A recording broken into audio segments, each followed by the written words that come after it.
Good afternoon, everyone. Thanks so much for joining us. I don't know how your weather is outside, but right now I'm just looking at some really cold rain. I would love to be seeing some snow, but unfortunately that's not what I'm seeing. Maybe you guys have some good snow that you can go outside and play in. Let's hope so, at least.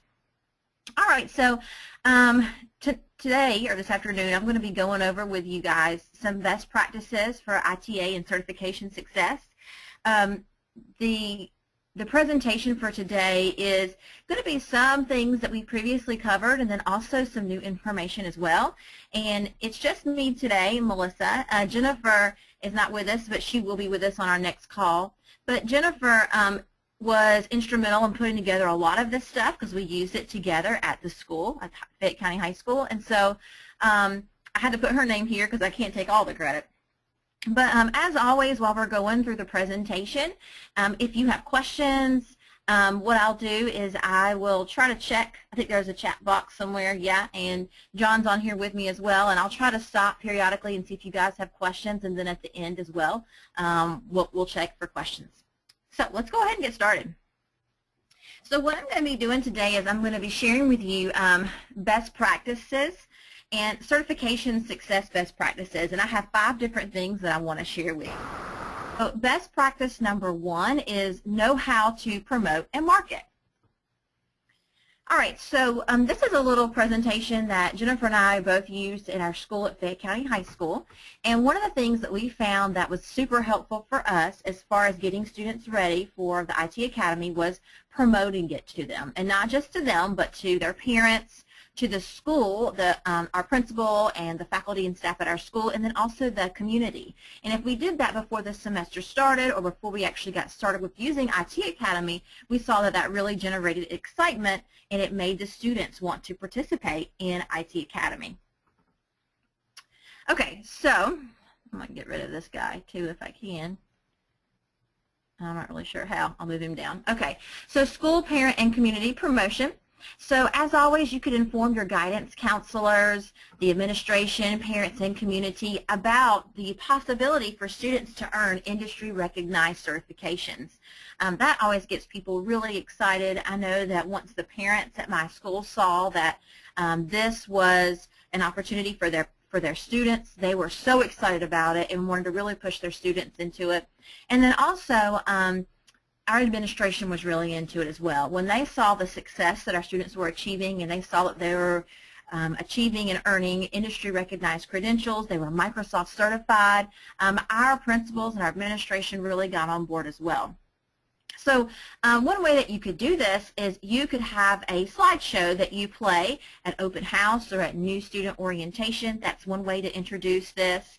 You could also communicate with community colleges about the potential to earn articulated credit as well. And we did not have that in place at my school, but I know of other schools who did, and that really helped them out a lot as far as getting students into their program. And then if you are new to the IT Academy and you don't already have like posters or pictures that you can share, you could always turn to the IT Academy member site, and there is a section there called Promotional Materials. And if you access that, you can download and print out posters, statistics, lesson plans, images, just things that you could post around the school or incorporate into your classroom and use for promotion purposes. And actually today I'm going to share with you some of the statistics that I found on the website. You can also communicate with your administration about incentives for those students who do pass and earn certification. So for instance, at my school, we gave them like a donut. I don't know if that sounds like, you know, not a big deal, but to our students it was a big deal. We had like a little party set aside for them at the end of the semester. At the end of the day, we got it approved by our administration. We gave them their certificate and we gave them a donut. And a juice box. So that is something that we did. I know other teachers in the past have also given students a balloon if they got this certification. And if you've ever been in high school, which we all have, you know, having a balloon and carrying that around at school can be somewhat of a big deal. So that was one thing that some teachers have done. Okay, so that's about promoting before you get started. Now, it doesn't stop there. You also need to know how to promote to students in the classroom throughout the semester. You need to keep it going and keep them excited throughout, because we know how it gets in the middle of the semester. Students start getting bogged down. They don't want to try hard anymore, and so you need to keep pushing them. So I'm going to share with you some things that we did in our classrooms. All right, so this is actually a PowerPoint that Jennifer used in her classroom when she was trying to excite her students. Here are pictures of some students who achieved success. So these aren't actually her students, but she did have some pictures of our students on there. I think she's since updated it a little bit. And then we like to talk with our students about what is certification? What is this all about, and why is this important? Because we realized after kind of talking about certification for a little bit, we realized, wait a second, not all of our students understand what we mean when we use the word certification. And so we talked to them about what certification is and what that means to them as a high school student. And we showed them a picture of the certificate. And then we had some already printed out, maybe from previous years, and we would hold those up and show them the certificate. And we would tell them this is evidence and proves that you have mastered these concepts and you've mastered this software and that you can use it. And then you can then show this certificate to others to prove to them that you know how to use this. All right, another thing that we like to share is the different areas that you can become certified in. So there are 4, 5, 6, 7 specialist certificates, that you can earn, and they're all listed there. And now this is kind of an old slide because I do have 2010 listed here because that's what we use at my school. However, I know a lot of you guys now use 2013, and so obviously you would just have that information there instead of 2010. And then there's 2 expert level exams. There's the Word Expert and then the Excel Expert. And then I always tell my students, okay, now you can gain these certifications, and today, let's say in this particular class, you're going to earn your Word and your Word Expert, hopefully, certification. But if you want to move ahead, you certainly can. And the master level, if you achieve that, would be 4 specialist certificates plus 2 expert certificates. And we actually had some students at our school earn that. We were very proud of them because those of you who've tried the test, you know how difficult it can be. But I always share with them where the different software programs they can become certified in. All right, so another thing I like to talk with my students about is the importance of the certificate and what that means for their future. And so I like to show them this slide, and I say, okay, you know, this proves that you can maybe do the job or that you should be accepted into the school. And so I show the flyer. Who would you hire? Someone who knows how to create a flyer in Microsoft Word, or a person who has proven that they are qualified to use Microsoft Word or, you know, whatever the software is because they've earned a certification. And usually when I show them that, that kind of makes them understand exactly what it is I'm talking about with certification. This is one of those slides that I was talking about that I found on the IT Academy member site. It just talks about what certification is for students as far as employability, and I'm not going to read through all this with you guys, but I just kind of go through this with my students and show them what certification can do for them as far as their futures are concerned. This is another slide I found from the IT Academy member site, or I might have even found this one on the OneDrive. As a side note, if you're not familiar with what I'm talking about when I say member site or OneDrive, here in a little bit I'm going to show you all of those links so you know exactly where to go. So on this particular slide I point out to students that in some instances certain jobs require that the applicant has experience with Microsoft Excel, Access, Word, etc., or they have a certification in one of those areas. And we actually had some students report back to us last school year when they were applying for a position with Delta Community Credit Union. This is for the Youth Apprenticeship Program. One of the requirements was this, that they have strong experience. And when we sent our students over, this was a competition amongst the whole county for these particular slots with Delta Community Credit Union. When we sent our students over and they showed that they had Microsoft certifications, every student from our school that applied actually got a position. And so we were so excited for them, and they were so excited because they were able to report back to us and to their peers that the certificate that they earned in our class is what helped them to get the job. All right, so more benefits of certification. Now keep in mind, these are slides that I share with my students, Jennifer as well, and then what you can do at the conclusion of this webinar today, you'll have the link to this particular PowerPoint, and you can take it and modify it. Oops, sorry about that. You can take this and modify it and put in your own pictures if you want to of your own students, whatever you want to use. This is just something that I use, and I think it would be helpful for you. Okay, so certifications can help you, and I kind of list some things here, and I go over these with my students. But the one thing that really sticks out here on this particular slide is the picture of Jake. A lot of the students know Jake. He was the 2013 Microsoft PowerPoint National winner, and so he represented Georgia in the national competition. And then he went on to the world competition. And so a lot of our students know Jake, and so when they see his picture there, that gets them excited. And this particular, this whole scenario, everything that happened to Jake with him being a winner and all of that really changed his path. He wasn't sure what he was going to do for college, and this helped him to change his mind, and now he is going to school for IT. So this was something that really helped out Jake. So we like to show pictures of our students. And then more pictures of our students here. That's one of our students listed at the top with her master level certificate. She's holding her certificates, and actually that's not all of them. I don't think that she could hold all of them. So we show Reagan's picture, and she was also featured on the Certiport website, and a few of our other students were featured on the Certiport website as well. I just happened to put Reagan's picture here. And so we just like to show the achievements of our students. All right, and just another, cute slide that you can show how the certificate can help a student to move ahead or be hired if they're looking for a job. Okay, so let's talk about keeping it going throughout the year. So you can introduce all of these things in the beginning of the semester, get them excited, but how do you keep them excited? Well, what we did at our school is we showed success stories. We use the school website. We contact our IT person at our school and tell her about, what we've been doing, and she would put this stuff up on the website for us. And so she was super helpful. Also, you can contact your local newspaper. We also inform people at the county level about the success of our students, and then our students were also recognized at the countywide board meetings for their accomplishments as well.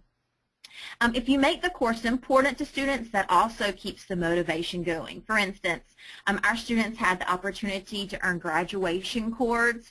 Now this was a part of the pathway completion as well, but the cord was something that they were working for. And then you can display and recognize certification. There's a picture here of the wall outside my classroom, and this is where we displayed all of our certificates. And the wall was really long, and it got to where we couldn't even display all of them. There were so many. And so we also displayed some on some of the bulletin boards near the front of the school, and just anywhere they'd let us put it, we put it there. And then we had an awards day. I told you guys about that. And then just any way that you can recognize these students, this helps keep them motivated, and they're working towards that goal. Okay, so that was the best practice number 1, which is all about promotion, keeping the students excited. The certification success best practice number 2 is know your IT Academy links. Lots of times teachers become confused with what link goes with what, and so I want to share with you the links just to make sure you guys are clear.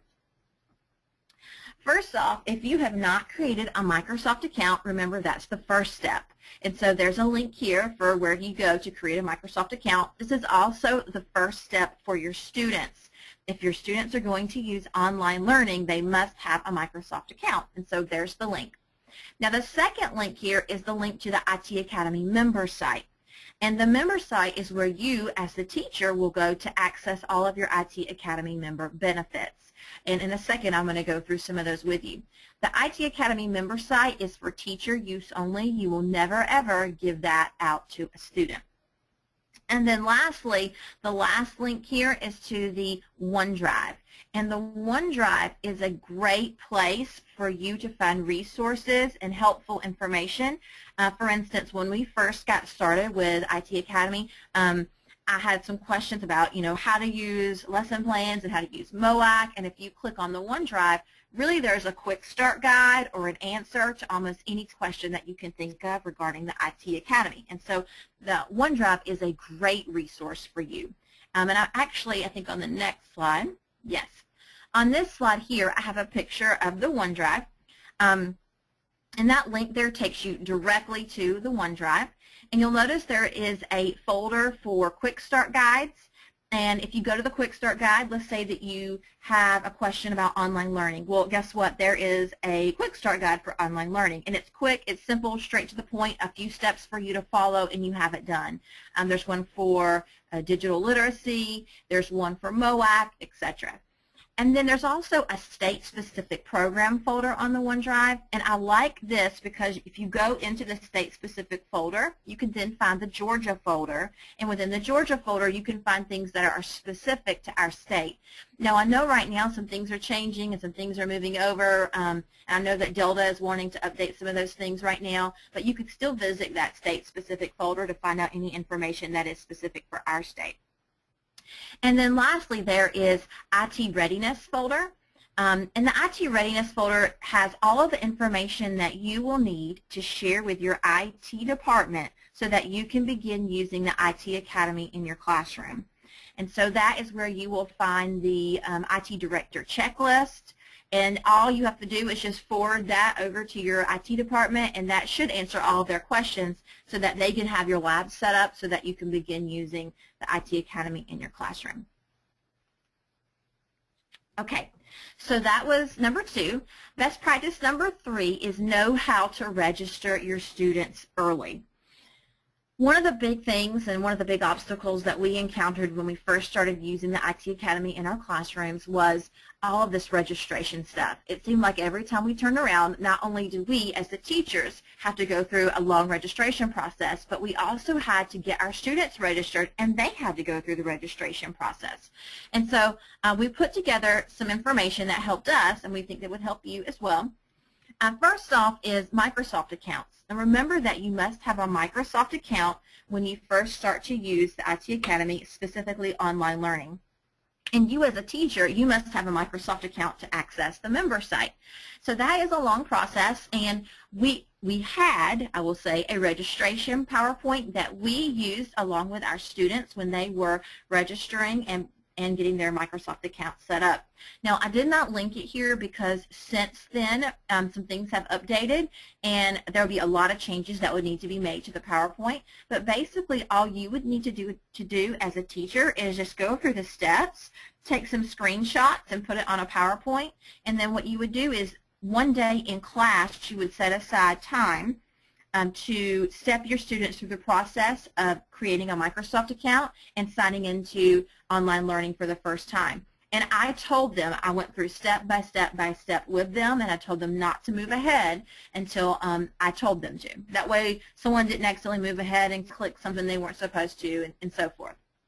So you would need to, I suggest at least, that you create some sort of PowerPoint with screenshots and use that during your class time one day to get students set up with using and creating Microsoft accounts and using online learning.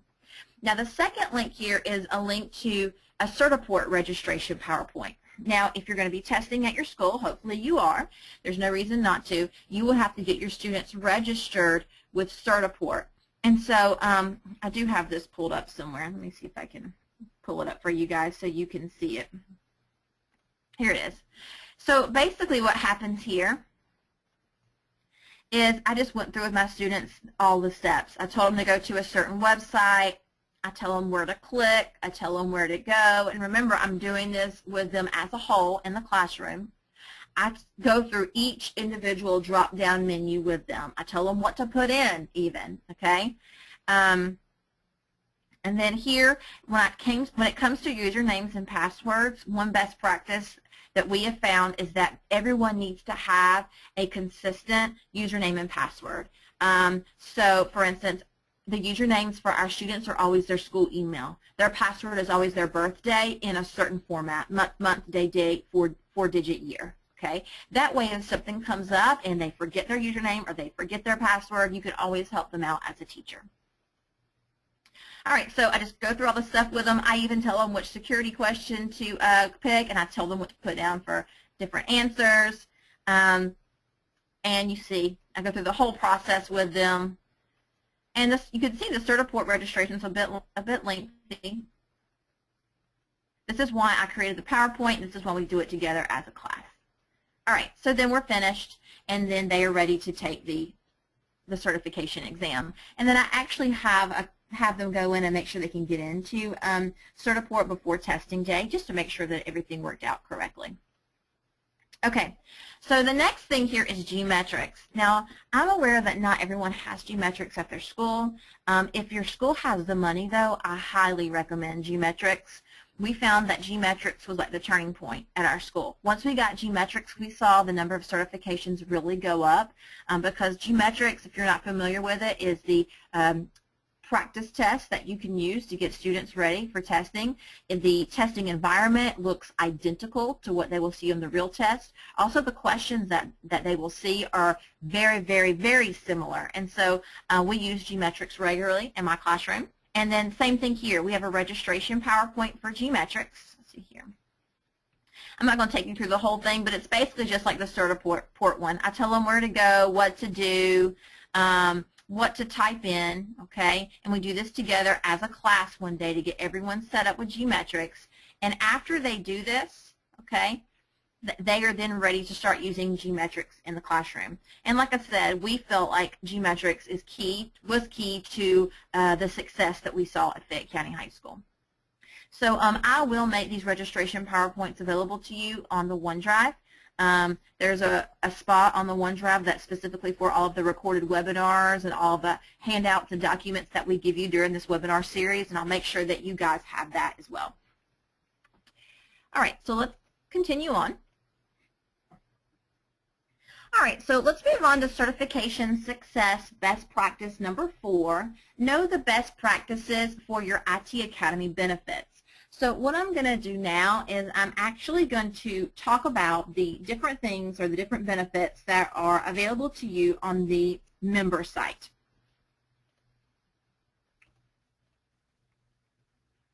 Okay, before I get started with the different components on the member site, I do want to explain one thing to you, and that is the exam resource mapping document.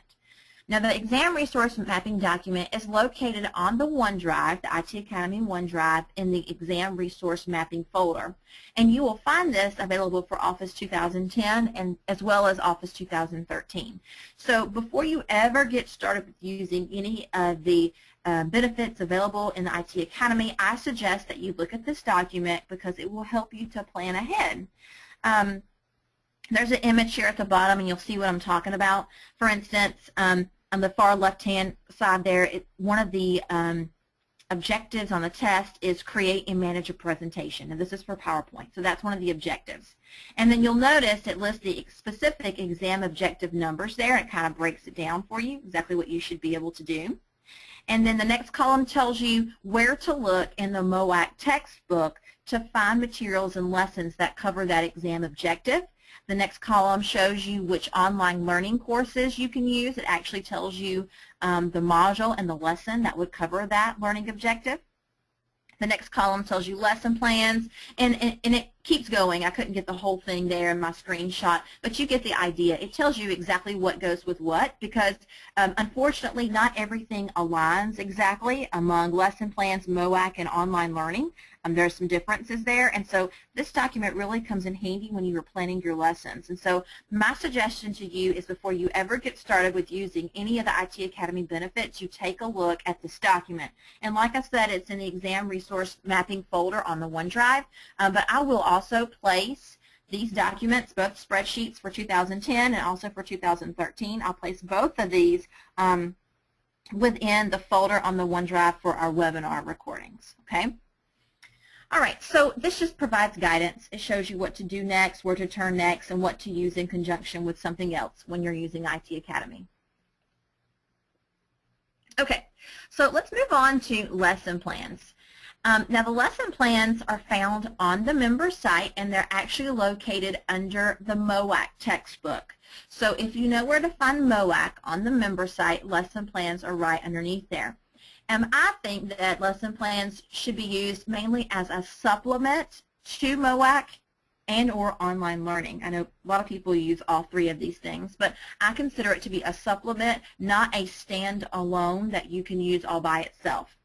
Like I said before, they're located under MOET. It includes a syllabus that you can use, PowerPoint presentations, that you can use when you are presenting to your students. There's also answer keys for projects. There's teaching plans, which include projects and quizzes.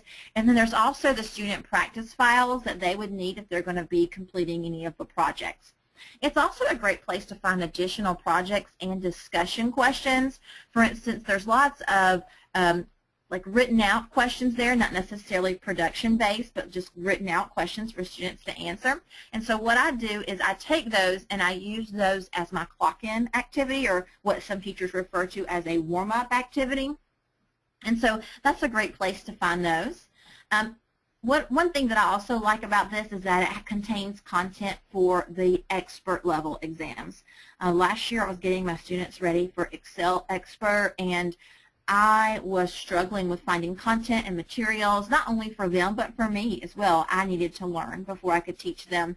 And now, one thing that I like about the lesson plans is that they contain information for the expert level exams. And so that could be somewhere that you could look if you're looking for something to help your students. As I pointed out before, lesson plans do not map to MOET. Lots of times teachers are looking for everything to line up, like they want the lesson plans to line up exactly with, lesson 1 in MOET or so forth. And that is not the case, and that's where you need to turn to that exam resource mapping document that we were just discussing. Okay, so that's lesson plans. All right, the next thing is the MOET Curriculum. I know I'm kind of going fast, too. I was going to see, are there any questions right now? John, maybe you can help me with that, too. I don't even know if I'm looking in the right place for questions. It'll be under chat, correct? There are no questions at this time. Okay. Thank you so much, John. Appreciate that. All right. So another benefit I'm going to be going over is MOET Curriculum. This is, if you're wondering what MOET stands for, it's the Microsoft Official Academic Course, and this is also found on the member site. All right, so a few best practices. Lots of times students are not familiar with using a e-file or an e-textbook, I should say. And so one thing that you should do before you ever start using MOET with students is just give them some pointers on how to use a textbook that's on their computer. And so you might show them where to find it on the computer or how to access it. You might show them some ways to maybe split the screen when they're doing assignments so they can see the instructions plus the data files, those types of things. You also would want to highlight the certification ready questions. Within MOET, there are little boxes, and I have a picture of one here, little boxes that have questions that are called certification ready. And these questions actually do help prepare your students for the exam, and so make sure you highlight those. Another thing is don't try to use every single project and every single assignment in the book. I suggest that you use this just like you do your textbook that you currently have in your classroom. You don't use every single thing in there, so don't feel like you have to use every single thing in the MOET book. Just kind of pick and choose things that you think will help your students. And then once again, use the exam resource mapping document to help find particular skills. So if you're covering something and you're currently using online learning and then you want to use MOET in conjunction to solidify that learning, then you could always turn to the exam resource mapping document to make sure that you're finding it in the right lesson. I think that's a great resource. When we first started using the IT Academy a few years ago, there was not a document like that, and so it was just kind of like digging. I remember just digging and digging through materials trying to find things that lined up. So just make sure that you use that resource, the exam resource mapping document. And then, of course, breathe, because I know this is a lot of information and a lot of tools that you can use. All right, so the next thing I want to discuss with you is the e-reference library, and this is also found on the member site. So if you're not familiar with the e-reference library, it contains over 800 books which cover all of the Microsoft technologies. And through your IT Academy membership, you get 5 faculty subscriptions per school per year. And so in order to activate your subscription, you would need to visit the member site, but keep in mind that it takes up to 5 days for your subscription to process. So if you haven't activated your subscription, go ahead and do that. Next time you go to the member site, go and activate the e-reference library and so that you can start using it. So what are the uses? Well, you can use e-reference library for remediation purposes, for those students who are struggling, or maybe you just need additional materials for your class. Also extra practice for higher level learners. I had a couple of students in my class who were pursuing master certification, and so they were working well ahead of the class. And lots of times I couldn't be right there with them every second of the way because I was helping the rest of the class and they were so far ahead. And so with them, I used online learning in order for them to move ahead. And then I also would go to eReference and find additional practice files and materials for them there and give that to them and say, okay, here's something else that you can work on right now. Now, I will say that it did take a little bit more planning on my end with eReference just because I had to kind of go through and dig through things and find something that was appropriate. But, you know, it really helped out those students and it was well worth it. Also additional projects for your students if you're looking for something additional. And then also just for your own professional development. I said earlier that I was kind of struggling last year when I was trying to prepare my students for Excel Expert exam because I had not taken the Excel Expert level exam. And so I used eReference just when I was researching things. And so I did use it for my own professional development. And that might be something that will help you out as well. All right, so digital literacy. Digital literacy is actually found on the member site, and you can give your students access to digital literacy through the direct link, or you can also use it through an online learning module. So with digital literacy, we suggest that you use it in the beginning of the semester. It's a really great thing to use during those first couple of weeks when students are coming in and out during drop ad. And it's good because it actually does cover or aligns with most of the standards for a lot of the courses that we teach. And in a second, I'll go through some of those topics and you'll see what I'm talking about. But what's great about it is that most of your students will be able to earn a certificate in digital literacy. And if they earn that certificate, usually that motivates them for the rest of the school year. Also, I would like to point out, too, that the digital literacy certificate is going to be an easier certificate to obtain. And so even those students who might not earn another certificate throughout the semester, they can earn a digital literacy certificate.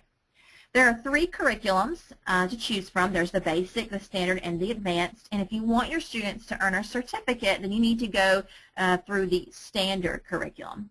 And there's 5 courses, and some of the topics include computer basics, the internet, cloud services, computer security, and also digital lifestyles. And so just from reading those topics there, I'm sure that you guys recognize some of those topics there that would go along with our core standards for a lot of the classes that we teach. And like I said earlier, there's 2 ways that you can assign digital literacy to students. There is a learning plan, and you create learning plans through online learning, and I'll go over that in just a few minutes. But you can give students learning plans that include digital literacy, or you can just give students the direct website. So there's 2 different ways to use it. I think, though, that right now the only way to take the actual certification exam for digital literacy is through the actual website, not through the online learning modules. But you could always have your students go through the modules to learn the material and then access the website to take the certification exam. All right, so next is online learning, and online learning is found on the member site. Now, one thing that's not on here that I should point out, a best practice, is that if you have never used online learning, you want to make sure that you click on the first time user sign in link. Okay, so that is one best practice that's not on this slide. First time user sign in link, the first time you access it. All right, so before you try to use online learning in your classroom, you want to make sure that your students can log in and do this before you decide to use it that day. I kind of learned that the hard way. Microsoft accounts is something that's needed for your students to access online learning, and remember that you can use that registration PowerPoint during class to cut down on confusion and questions when creating those accounts. Also, whitelisting has to take place before you can create Microsoft accounts and use online learning, and so that is found on the IT Director checklist. And I will have that also put up on the OneDrive so that you guys can access that later. All right, so when you're starting online learning, you want to make sure that you walk students through how to use it. Make sure also that they have headphones. If they don't have their own, you should supply them. There are portions of online learning that ask for students to listen to something. Now, usually it's also written out in text format as well, but my students always kind of like to have headphones to listen to parts of it, and you know it kind of covers all the learning styles there as well, those students who learn through auditory listening. Okay, so you could have headphones available for your students. Also, start as a class and then work toward individual work. So what we usually did is I would start out with my students, I'd be up front, I would get them started with using the learning plan, and then we would step through it together, and then I would let them go on their own. Also, I'd like to create listening guides and guided notes for my students to use with online learning, because they can kind of just click through the content and just say, okay, I'm done. And there's no way really for me to know that they didn't complete it unless I look at the time that they were in online learning. So what we do at our school, or what we did, is we created listening guides. And so like I pinpointed certain areas that I wanted to make sure that my students were getting and that were being covered. And so I would create listening guides for them and that had questions for them to answer while they were going through the online learning, and then they would turn that into me. That's just something that we did, not a requirement at all, but just something that we did at our school. All right, also you can use it for differentiated learning, maybe for those students who need extra help. And it's also great to use for those advanced learners who are moving ahead of the others. So for instance, like my students who were going for the master level certification, I had them do some online learning. One of my students was trying to do Access, and then she did Outlook, and she prepared herself for those exams almost entirely through using online learning modules. And she passed both the very first time. So it must be doing something good for her. So obviously it could help most of your students too. Okay. So that was certification success best practice number 4, and now we're going to move on to number 5. Know how to prepare your students for certification testing. Now this is a biggie, and I think it's really important, for you to go through and make sure that you know some best practices for getting your students certified with the test. First off, the big one is take the exam yourself. Utilize the free vouchers. Now, hopefully you don't have to use a free voucher because your classroom is set up as a testing center, or you have a testing center at your school, but that's the first step. Make sure you take the test yourself. I tried to teach for a little while before I took the exam, and after I took the exam, I saw then what my students would see, and it made teaching so much easier for me because I was able to give them pointers and hints, and I was even able to describe for them the types of questions that they might see or what the testing environment might look like. And so make sure that you take the test. Hands-on is so important. If you've taken the test, you know that it is production-based. You are asked to complete certain tasks. And so, you know, question and answer that are just, you know, spitting out an answer, those types of things are not good ways to get your students prepared for certification. It needs to be production. Also use practice tests to get your students accustomed to timed exams. So if you have geometrics, make sure that you use it. In my classroom, what we usually do is we would say, okay, maybe every other Friday is going to be a geometrics day, and we start out with using geometrics trainings. And the trainings, for those of you who are not familiar, the trainings let you go through a test, and then after you after you complete a question, it will tell you if you got that question right or wrong. And if you got it wrong, you can hit the little light bulb, and it tells you the steps to get that question correct. And so I have my students go back and redo each question until they got, 100% correct on the geometrics training. Now, as we got closer to the actual test day, we would turn those Fridays into geometrics testing days. So my students would come in and we would act like it was an actual testing day. They knew to come in, immediately get started. There was no talking, just like it was the actual test. And so that was great practice just to see how they might do as far as their score on an actual test. After you take the test, what you could do too is you could pair up your students. So students who pass with students who don't pass, and they can kind of mentor each other and help each other. And I even let them go through geometrics practice trainings and tests together as pairs so that one can help the other. And I always made sure I told them, the only person that touches the mouse is the person who is being helped. The helper does not touch the mouse, because if the helper is touching the mouse and they're just doing all the clicks for that student and they're not actually learning. So that was one of my rules in this class. Also, if your students don't pass, you can always print out their certification report, and it outlines for them which competency that they would need to work on before they retest. And so we always looked at our certification reports. I even kind of made that a little class assignment. Okay, list your 2 lowest areas, and then I had them list some things that fall under each of those. I had them come up with little activities. So you could even turn that into a class assignment. Here are some general test-taking tips. When you're looking at the actual questions, make sure that you pay attention to detail. Often the questions will give away which tab on the ribbon that you should be working in, so pay attention to that. Also, spelling and spacing errors. If the test asks for you to type in something, you need to type it in exactly, including punctuation, capitalization. If you spell something wrong, well, guess what? It will be counted incorrect. So make sure you pay attention to that, and that's something important for you to tell your students. Also, close out of dialog boxes. If you are working on a question and at the conclusion of it, you have a dialog box open and you didn't hit the close or OK to close out of that dialog box, it will count it wrong as well. That's something that we learned. So make sure you tell your students that. As far as timing is concerned, you do need to be aware of timing, but try not to focus on it. Just kind of periodically look down. If you're getting close to the end of your time, you can try to answer as many questions as you can and skip through the ones that you're not sure. And then this is a big one, and this happens kind of a lot at my school.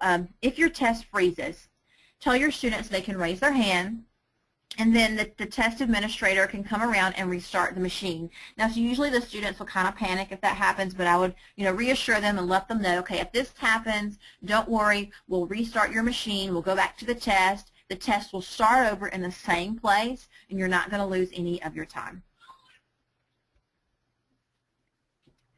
All right, and then lastly, know where to find support. So I just went through all kinds of things with you, and I know that it can be confusing, especially when you first start using IT Academy, or if you're trying to expand and use more of the benefits. There is a blog that you can access. There are different posts there. You can filter them by date or topic, and then you can find information for what you're looking for. It actually is a really good resource. And then other information I wanted to share with you down here towards the bottom of this slide. There's videos that you can access. There's actually a YouTube channel that has lots of really short but detailed demonstration videos on how to get started with using the IT Academy, how to access and begin using the benefits. And so the videos are actually really great. And what I like about them is that they're not super long. Like, I'm not someone to sit through some really long demonstration. So anyway, I think that might be a good resource for you guys. And then one thing that's not not really necessarily related to IT Academy, but just as a really great resource that I wanted to point out to you guys is the Goodwill Community Foundation, GCF, learnfree.org. If you haven't already been to that website, you might want to visit there because I believe you can find some lessons and some activities that you could use in conjunction with what you're using with the IT Academy just to kind of reinforce that learning for your students and make your class a little more interesting as well. All right, more resources. Remember the IT Academy OneDrive? I talked about that in the beginning of the session. Here is the direct link to the OneDrive. Also, if you ever have questions, you can always call customer support. There's the 800 number, or you can email them. That's the email address. And then if you're on the IT Academy member site page, if you look at the Setup and Support tab, there is a direct link that says Contact Us. And so you could also choose that option if you need someone to help you. And they're really great about getting back with you. That's one of the things that I found. If I call them or if I email them, I mean, usually they get right back with me. And the information and the support that they give really is great. And then one more teacher resource I wanted to share with you is there's a newsletter that you can sign up for. On the IT Academy member site under Marketing and Community, there is a link to the newsletter. And the newsletter is monthly, and it has great information in there for you, updates, resources that you can use in your classroom. I know they share success stories there too from other teachers. And so if you might want to sign up for the newsletter just so you get that monthly update from the IT Academy.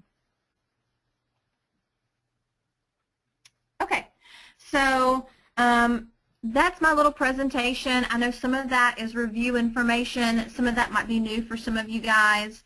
Now what I'd like to do is if anyone has any questions, I'd like to take some time now to answer some of those.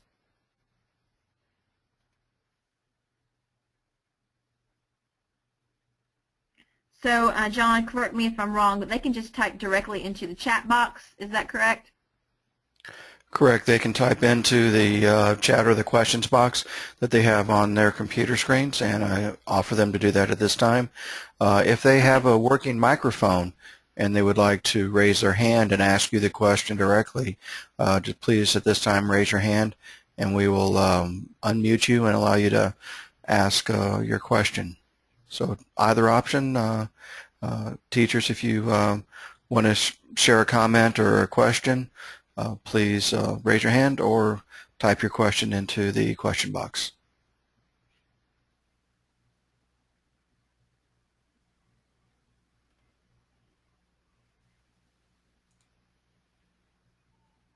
Okay.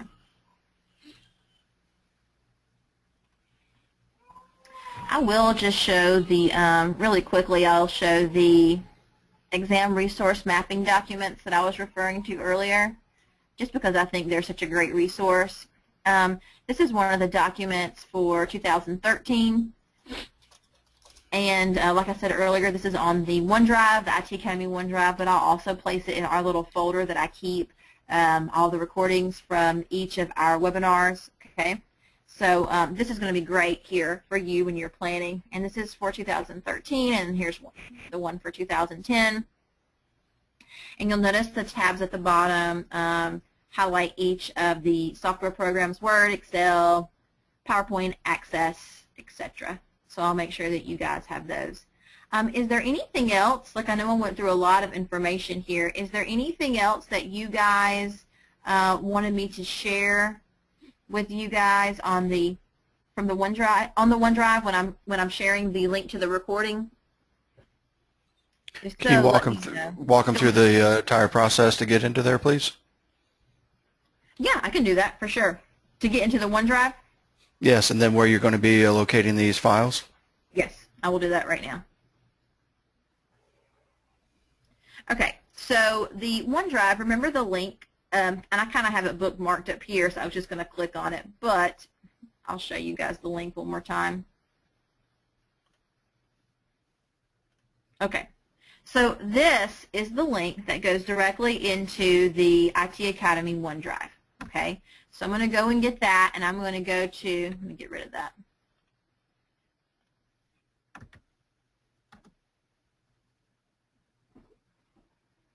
Okay, And so here is that OneDrive here.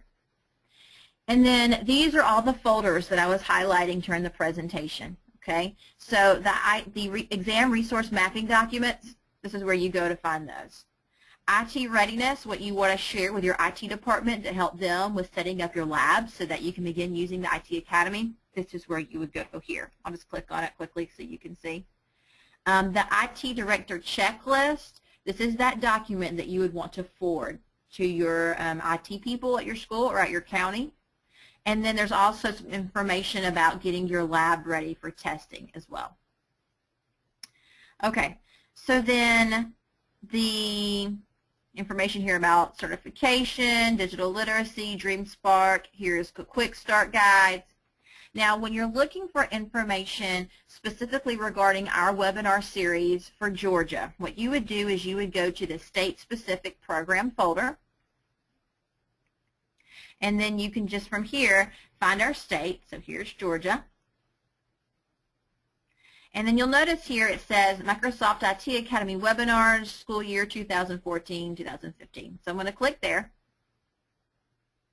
And here's our webinar series right here. Okay, so we have webinar 1, 2, and 3. I thought we had one more, maybe not, but I'm going to go ahead and put a folder here for webinar number 4. I'll have the link to the recording for today, and then I'll have all these documents, my PowerPoint presentation, the registration PowerPoints, all of those things I will load into the folder. So that's where you'll go to find all the information from this afternoon's webinar.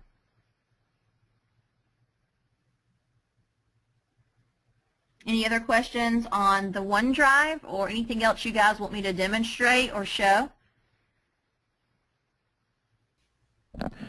No, I think you've covered it. There has not been any activity regarding additional questions, or nobody's hands are raised at this moment, so I think they've got it and they understand it. And they may be getting ready to go outside and throw some snowballs. I don't know. Maybe, or I might get ready to go outside and jump in some just puddles. Also, I noticed some of the names. I recognize some of your names too as people who have attended and been in my workshops before, so you might already know some of this information. I think I see a couple of questions now. Let me look. I guess I'm not sure how to look at the questions.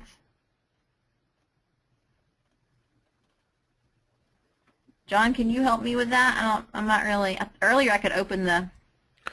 Yeah, go to the question plus sign, make it into a minus, and then you can pull it to the left and undock it from the control panel.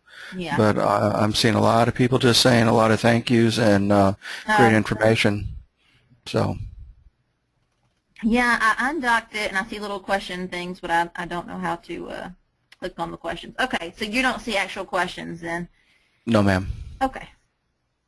All right, guys. Well, thank you so much for attending, and for those of you who have heard some of this stuff before, thanks again for coming. We'll have another session next month, and Jennifer and I both will be there, hopefully, and hopefully we'll have some new information to share with you guys. Thanks so much for coming, and go play in the snow, hopefully.